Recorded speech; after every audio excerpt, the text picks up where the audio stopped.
loyiha Asakabank hamkorligida Xorazm viloyati Urganch tumani Anjirchilar mahallasi fuqarolar yig'inidagi 577-381 sonli konturda amalga oshirilmoqda. Bu yerda tarvuz ekilgan. Maydon hajmi 15 gektardan iborat. Maydonning uzunligi 570 metr, bo'yiga 200 metrdan iborat.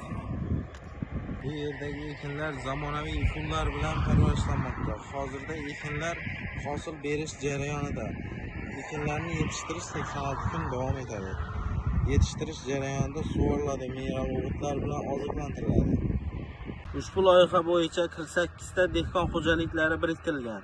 Har bir dehqon xo'jaligi uchun o'rtacha 0,31 gektar yer maydoni to'g'ri keladi. Loyiha samarali amalga oshirish uchun lider tadbirkor Zarifboy chorva fermer xo'jaligi biriktirilgan. Ushbu loyiha bo'yicha har bir gektardan 35 tonna, jami 525 tonna hosil olish rejalashtirilgan.